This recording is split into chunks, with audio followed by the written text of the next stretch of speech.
Muito bem. Nesse podcast a gente vai conversar sobre genética na esteatose hepática metabólica. E para isso a gente vai ter aqui a honra da participação de dois grandes clínicos com larga experiência no manuseio desses pacientes. E justamente a ideia é a gente discutir esses aspectos genéticos mais relevantes nessa condição tão complexa, para que a gente entenda melhor qual a aplicabilidade clínica dessas ferramentas tão promissoras e que cada vez temos a oportunidade de utilizar no nosso dia a dia. Então nós temos aqui o Rodrigo e a Natália, eu vou pedir para eles se apresentarem. Meu nome é Roberto de Carvalho, eu sou hepatologista de São Paulo. E Rodrigo, por favor. Muito obrigado, Roberto. Muito obrigado ao Grupo de Fígado do Rio de Janeiro pelo convite, por estar participando mais uma vez desse podcast. Como você falou, é um tema extremamente relevante, ainda não tão amplamente utilizado como nós gostaríamos e como nós precisaríamos, mas acho que vale a pena essa discussão para que as pessoas fiquem mais por dentro do assunto. Meu nome é Rodrigo Cella Aires, eu sou hepatologista, professor da Universidade Federal de Goiás, e é um prazer estar aqui mais uma vez com vocês. Bom, obrigada ao Grupo de Fígado, é um prazer estar aqui. É um assunto que eu gosto bastante. Eu sou hepatologista, eu trabalho com o grupo de esteatose do Hospital do Fundão, aqui do Rio de Janeiro. Obrigada. Bem, eu acho que a gente podia começar falando um pouco sobre como é que começou essa história, né? Como se descobriu essa associação de fatores genéticos com a história natural da esteatose metabólica. Natália, você podia? Bom, então eu acho que, né, assim, lá no final dos anos 90, né, assim, começou a surgir, né, alguns casos, assim, de cirrose criptogênica, né, em famílias. Então foram vistos, né, assim, alguns clusters, algumas famílias em que você tinha 3, 4 pessoas, né, acometidas, assim. E antes a gente não sabia, né, que era uma cirrose metabólica, né, e com o tempo a gente foi entendendo, né, que a história familiar ali era um fator importante. E mais ou menos ali em 2008, então, né, esses estudos de associação genômica foi descrito, né, o primeiro deles foi o PNPLA3, né, que é o mais estudado até hoje. E nesse estudo, né, foram avaliadas mais de 9.000 variantes, e esse foi, né, o principal deles, né, o encontrado, e já foi replicado em vários estudos posteriormente, em diversas populações. E o PNPLA, ele é um gene, né, que é o gene da adiponutrina, né, que está no cromossomo 22, e ele é responsável por codificar uma proteína transmembrana, né, que faz a hidrólise dos triglicerídeos. E quando a gente tem essa mutação, a gente tem essa função que fica comprometida, e isso favoreceria o acúmulo né, da gordura dos triglicerídeos. E assim, mais recente, a gente teve também alguns estudos que mostraram um efeito, né, do PNPLA direto nas células estreladas, né, que promovendo fibrogênese, carcinogênese. Então, acho que foi assim, né, que começou isso, e hoje a gente, né, tem mais estudos com isso, né, a gente tem aumentado, mas realmente ainda é um tema que a gente tem um pouco de dificuldade de aplicar, né? Quando a gente está ali no consultório, quem é o paciente que a gente vai solicitar? Será que é para a gente solicitar de todo mundo? Então, acho que isso é importante, né? É isso que a gente vai um pouco discutir aqui também, né, Rodrigo? Como é que você vê esse advento desses testes genéticos? Como é que você Então, enxerga? isso surgiu, né, como a Natália bem falou, alguns anos atrás, no sentido de a gente tentar entender um pouco mais a evolução dessa doença. Uma doença que até anos atrás não era valorizada, a gente tinha esses casos de cirrose que eram consideradas criptogênicas, e a gente viu um crescimento muito rápido, né, dessa doença, e com as consequências tão graves, né, a ponto de se tornar hoje uma das principais causas de doença hepática crônica, de transplante de fígado, de carcinoma hepatocelular no mundo. Então a gente precisaria entender um pouco mais sobre a evolução, por que alguns pacientes têm tanto fator metabólico envolvido e a doença não é tão avançada. Por que outros que os fatores metabólicos não são assim tão importantes e progridem às vezes para a cirrose. Às vezes, uma grande importância também desse assunto nos pacientes com doença hepática metabólica não obesos, né? Isso sempre foi meio que uma dificuldade a gente entender por que esses pacientes evoluiriam dessa forma. E essa avaliação genética acho que veio nesse sentido, né? Nos ajudar a entender um pouco melhor esses casos. E, claro, a gente não pode interferir na genética, mas a gente pode saber quais são os pacientes com maior risco para que a gente consiga cuidar um pouco melhor desses pacientes e prevenir, né, que eles evoluam de forma mais grave. Porque essa é a importância. Muito bem. E falando nisso, né, eu acho que é bem importante a gente discutir, porque do ponto de vista genético, assim como uma grande parte das doenças que a gente lida em hepatologia, a doença hepática esteatótica metabólica é uma doença que a gente chama de complexa, né? Então, ela resulta da interação de fatores genéticos, mas também ambientais, e depende do grau de exposição que esse paciente tem a diversos tipos de injúria. Eu queria que você falasse um pouquinho, até para esclarecer quem não tem talvez uma vivência maior, mais profunda no assunto, para falar do conceito um pouco de penetrância e de como esses fatores genéticos se associam a fatores ambientais na fisiopatogenia da doença. Natália, pode ir. Bom, então, né, assim, o PNPLA, a gente, só para esclarecer, né, então a gente tem os genótipos, né, e aí quando a gente solicita, né, a gente pode ter aquele resultado CC, o CG e o GG, né, então o homozigoto GG, ele teria um risco maior, mas, assim, é importante, né, a gente entender que a parte genética, né, ela é responsável por uma pequena parcela, então, assim, a gente viu também, né, que o fator metabólico, ele é preponderante, e muitos pacientes assim que têm os fatores metabólicos, o fator genético ele acaba ficando, né, um pouco menos importante. E aí eu acho então que é importante a gente saber quem é o perfil de paciente que a gente solicitaria, né? Porque o paciente pode ter lá o fenótipo GG, o genótipo GG e não desenvolver doença grave, e a gente também pode ter, né, os pacientes sem a mutação que desenvolvem, né? E aí a via metabólica seria preponderante. Então, acho que assim, se a gente tem um paciente, né, que a gente tem uma história familiar, né, tem irmãos, né, que tem cirrose, né, e possam ter evoluído, né, com uma doença mais avançada, a gente poderia, né, solicitar o genótipo. Enquanto que naquele paciente que a gente já tem fator metabólico bem estabelecido, né, que ele vai desenvolver a doença, então a gente, né, talvez ele fosse menos importante nesse sentido. Rodrigo, você se preocuparia, desculpa, com um cheque em branco, que eu brinco, né? Você faz um teste genético e o indivíduo não tem os polimorfismos nem do PNPLA3, nem do TM6SF2. E como é que você lida com isso quando o sujeito teoricamente está geneticamente protegido, né? Como abordar um paciente para dar essa notícia? Acho que isso tem que ficar muito claro, né, para o paciente, que isso é apenas uma ferramenta a mais e não é esse teste que vai definir o prognóstico ou a gravidade dessa doença. Então, se ele tem um fator genético envolvido, ele tem um risco um pouco maior. Então, acho que é muito importante a gente pesquisar isso em pacientes que têm uma história familiar muito importante. Parentes de primeiro grau, né, de pessoas com cirrose por mesodie, e nesses pacientes com MASH não obesos. Acho que esse é a maior relevância, às vezes, desse teste. Mas o paciente precisa estar ciente de que não é só isso. Então, se ele não tem um perfil genético desfavorável, isso não quer dizer que ele não vá ter uma doença grave. Então, ele precisa estar, né, como a Natália falou, a via metabólica às vezes é a mais relevante.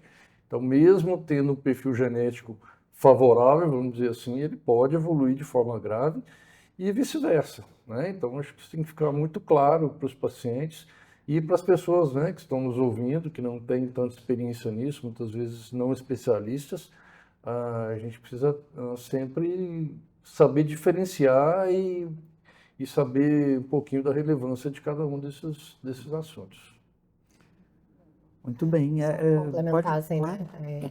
Então, eu acho assim, né? A gente tem ali, a gente viu a obesidade, epidemia, né? Então, 35, 40% da população, né? Dessa parcela aí a gente vai ter, né? Muitos pacientes com MASLD, mas a gente sabe que só vai evoluir, né? Para as outras formas, né? No espectro, então, esteatohepatite, fibrose, uma parcela, né? E aí, assim, acho que o grande desafio é identificar quem é, né? Desse bolo ali de 40% da população, né? Que vai evoluir para a forma grave. E aí, assim, se a gente tem um paciente que já tem fator metabólico, diabetes, que é o principal fator, né, mas também obesidade, esse paciente vai ser facilmente rastreado. O próprio endócrino, alguém vai solicitar para ele um ALT ou um ultrassom de abdômen. Mas ao paciente, assim, que é mais magro, né, e sem tanto fator metabólico, às vezes a gente, né, poderia deixar passar. E acho que se esse paciente, principalmente, traz essa história familiar, né, e muitas vezes, assim, quando você pergunta, eles falam, ó, o meu irmão tinha, tem alguém na família, né? Então, assim, eu acho que esse paciente, né, assim, tentar identificar, né, via ali, né, o exame genético, quem é o paciente que você olha e que você não diria que ele vai evoluir, né? Então, acho que nisso ele poderia ajudar, mas realmente, assim, o fator genético, ele é, né, uma parcela, né, relativamente pequena, mas importante, né, para esse perfil de paciente. Acho que está aqui como um bate-papo, acho que a gente pode, né, às vezes, falar um pouquinho. A gente não tem dados tão relevantes sobre isso no Brasil, né? A gente tem dados mais robustos em outros países. Tem alguns estudos no Brasil, né? Mas não é uma coisa em todo o país. A gente sabe que a população brasileira é muito discrepante, é um país muito grande, então acho que a gente precisaria de mais dados no Brasil. Então, queria saber um pouquinho da experiência de vocês em relação à prevalência disso. Você está como moderador, Roberto, mas acho que você pode dar também sua opinião pela sua experiência no assunto. Tá certo. Não, então, a gente, como você falou, tem uma população muito heterogênea no país inteiro, né? A gente tem alguns dados epidemiológicos de São Paulo, do grupo do HC, né? E a gente tem o pessoal do Fundão, que também tem dados relevantes, né? Eu acho que existem outros grupos, iniciativas menores que têm lá algum dado de prevalência dessas mutações, principalmente o PNPLA3, mas antes eu queria ouvir mais a Natália para ela dar a experiência numérica mesmo com relação a isso, mas o que eu acho que é bem importante a gente talvez um pouco resumir o que a gente conversou até esse momento, é que se a gente tem disponibilidade, e já já a gente vai partir para discutir que populações específicas vocês consideram que seriam os principais alvos para esse tipo de teste genético, mas a gente conversou muito aqui sobre o caráter de história familiar relevante, né? Então, eu acho que isso também é uma outra informação que a gente devia enfatizar, que quando a gente não tem acesso a esse teste, e é difícil a gente ter acesso para uma doença tão prevalente para todo mundo, ainda é um teste caro, né? A gente não pode se esquecer de avaliar a história familiar desses pacientes. E se a gente encontra história de doença hepática sem fatores de risco outros mais relevantes, a gente tem que pensar num componente genético, né? Mas, Natália, me fala a experiência do fundão de vocês em termos de epidemiologia dessas mutações. Bom, assim, o que a gente encontrou no nosso grupo, a gente tem cerca ali de 300, 400 pacientes que fazem a genotipagem, são pacientes com MASLD e com diabetes, e a prevalência que a gente achou é similar ao grupo de São Paulo e é similar ao que é descrito na literatura. Então, a gente tem ali o genótipo GG 15%, né, mais ou menos, 15 a 20%, o CC em torno de 45% e o heterozigoto ali, né, ficou ali perto de 35%, 40%. Isso é o que é descrito fora. E assim, uma coisa interessante é que em relação ao TMF, né, ele foi o segundo mais estudado, né, a gente tem bastante estudo, mas o genótipo TT, que seria, né, o de pior prognóstico, assim, com 2 alelos mutados, ele é muito pouco comum. Então, assim, na nossa população, a gente tem 2 pacientes. A gente avaliou também, né, a prole, né, de alguns pacientes, a gente tem 250 pacientes mais ou menos, a gente também não tem nenhum TT, e na literatura isso é descrito em torno de 0,5% a 1%. Então, assim, né, acho que o TMF ele é relevante, mas eu acho que ele, até com o tempo, ele foi perdendo um pouco de espaço, né, porque é menos comum. E assim, lá no nosso grupo a gente tem algumas famílias assim, que a gente tem 5 irmãos em que 3 transplantaram, E a gente tem também, assim, né, principalmente o PNPLA, o maior risco de CHC.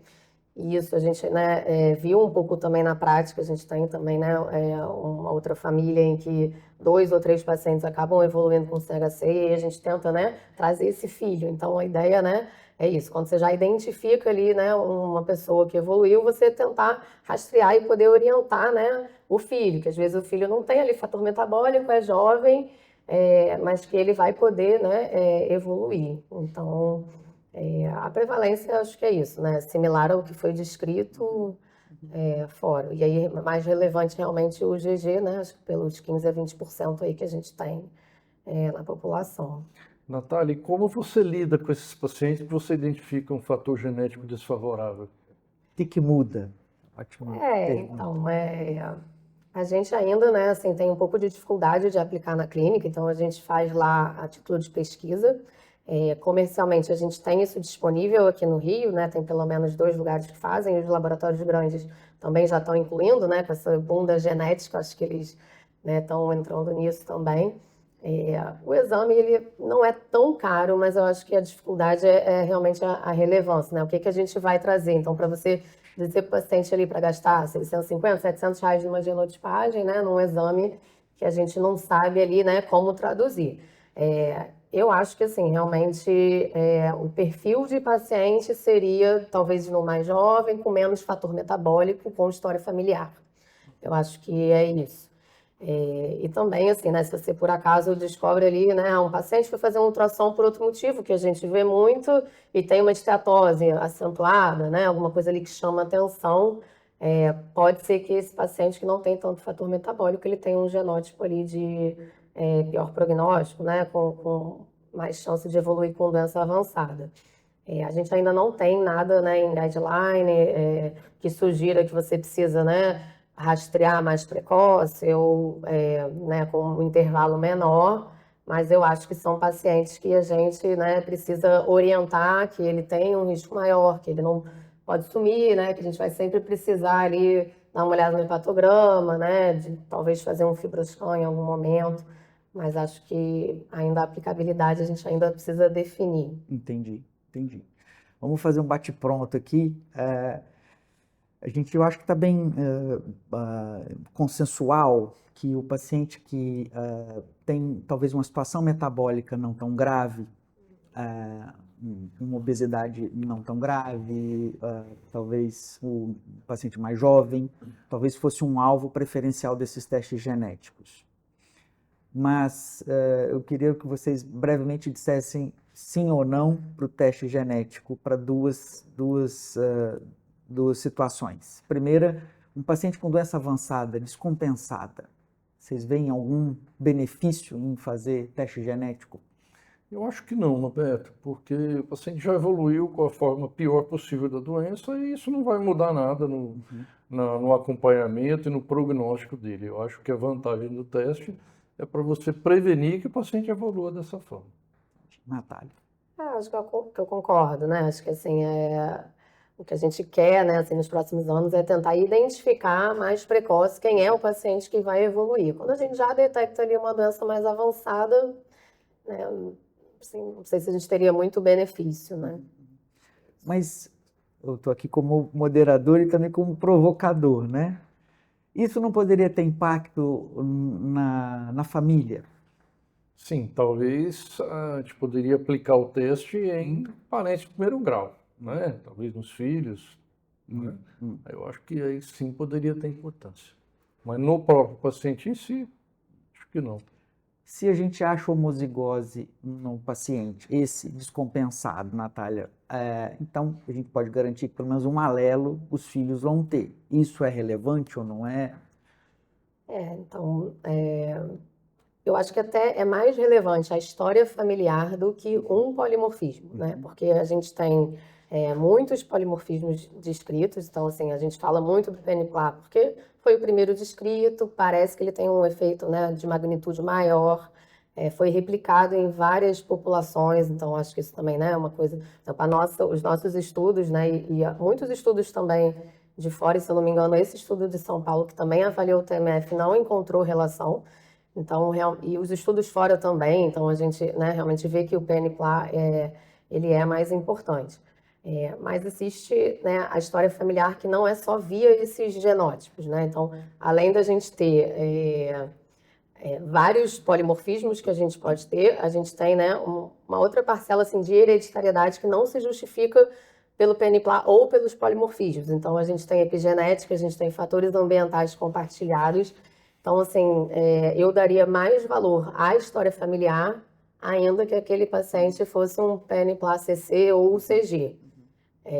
Mas naquele paciente que a gente identifica, né, acho que é um paciente, principalmente assim, para a gente orientar, poder, né, assim, explicar para ele que ele pode evoluir, então tentar, né, uma mudança de estilo de vida precoce, né, eu acho que essa seria a ideia. Eu prometi duas situações. A segunda que eu queria também, para a gente estar se caminhando para o final desse podcast, mas o segundo contexto que eu queria propor para vocês e ouvir a opinião é no paciente típico. Então, vamos imaginar uma senhora de 65 anos de idade com uma síndrome metabólica full house, diabetes, hipertensão, tudo que precisa. Sim. E ela tem lá um grau F1 de fibrose, vamos dizer assim. Para esse paciente típico, vocês acham que há validade, há implicações clínicas? A gente vai tratar essa paciente de um modo diferente se a gente encontrar esses polimorfismos? Natália, eu vou começar pela Natália primeiro, Claro. para inverter. Assim, se eu tivesse ele disponível, né, eu faria. Eu acho que pode ajudar a gente a tentar identificar. E mesmo nesse fenótipo típico, né, a minoria é quem vai evoluir. Então, se eu conseguir identificar dali quem é que vai evoluir, eu acho que a gente teria um benefício aí, talvez no futuro. E a gente tem também, assim, né, a gente fala muito PNPLA, mas a gente tem outros polimorfismos, né, recente a gente teve o polimorfismo do HSD, 17B13, que ele vem crescendo, assim, tem estudos mais recentes que ele teria um efeito protetor, então talvez, assim, né, um score poligênico, eu acho que para o futuro, eu acho que, né, nesse tipo de paciente, eu acho que talvez a gente pudesse, né, tentar identificar quem é o paciente ali do F1 que vai chegar no F3, né, no F4. Rodrigo. Concordo. E hoje, se a gente tiver disponível, claro, hoje a gente já tem drogas disponíveis, né, específicas para o tratamento, que a gente sabe que vão melhorar a inflamação, que vão inclusive reduzir a fibrose hepática. Então, a gente poderia aplicar essas ferramentas num paciente de maior risco, né? Claro que o paciente que tem todos esses fatores metabólicos, não que ela não mereça todo o tratamento, né? Eu acho que até mais do que o perfil genético. Mas se tivesse disponível, acho que valeria a pena, embora não mude tanto em termos de terapêutica. Tá bom, pessoal, queria agradecer a presença e a participação de vocês. A gente pôde discutir, acho que os aspectos mais relevantes desse assunto, né, tão palpitante e tão atual. Eu queria agradecer a presença de vocês e a atenção de todos. Muito obrigado. Agradeço pela participação.